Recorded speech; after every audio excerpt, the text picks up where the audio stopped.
Stargirl, Season 2, Episode 6, titled Summer Chapter 6. And this episode is me continuing on trashing on this season. And I don't want to. That's the thing. I don't want to trash on this season. This season could have been good. It could be good, great, whatever. And, knowing how good how much of a fan I was of Season 1, this is... we're nearly halfway. We're 20 minutes off of hitting the halfway mark. But we're basically halfway of the season. And I don't give two shits what's going on.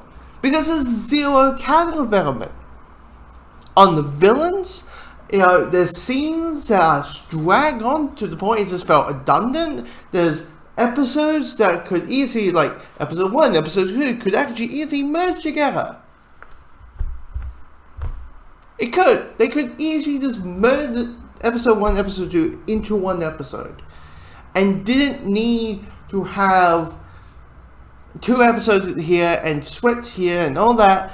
Because what you have here is the story of Cindy recruiting the kids of the OG Injustice Society to take revenge on the Justice Society because they've put their parents in jail or killed or whatever the reasons are.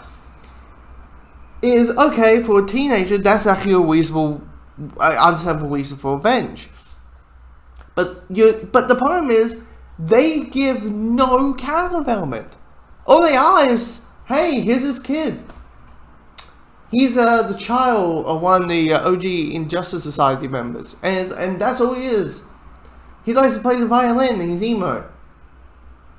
Anything else? Nope, that's his traits. That's his whole character.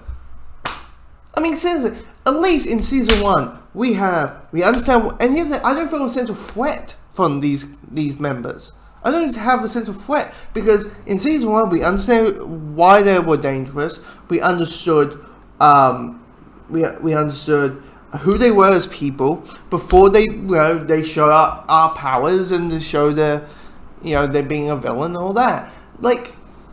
It felt like it was just there so we have an action sequence at the end, which is neat. It's a neat action sequence, but I was bored by it because I didn't care what was happening. It was visual noise. Yes, some cool editing skills. And Eclipso, for God's sakes. I get it, he's your villain and he's your big bad villain and you want him to be this big giant thing. But for fuck's sake, his entrance is too fucking long. Because all it is it's a lot of oh, stop you, and he just throwing them in there. Oh, stop you. Oh, it's a lot of that for 5 minutes. For 5-10 minutes. And he ends, the episode ends with Eclipso, hackling like a cartoony villain, walking out into the night. And I'm like, oh my god, this is, there's certain things in this that you felt okay, clearly they're doing it for budget reasons, swipes being, destroyed. Well, they did that so they could actually save some money, my guess, for Eclipso.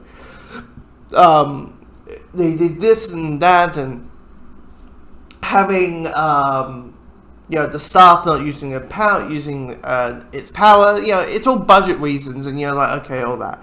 It's just, hopefully, with Eclipso, and they've done the Justice side, they can get, maybe add a little more depth towards him, make him more than just a cackling cartoon villain, and add some fucking and let these characters, outside of Courtney, let the other characters, and also outside Beth, because Beth has this parents divorce thing, which I'm digging.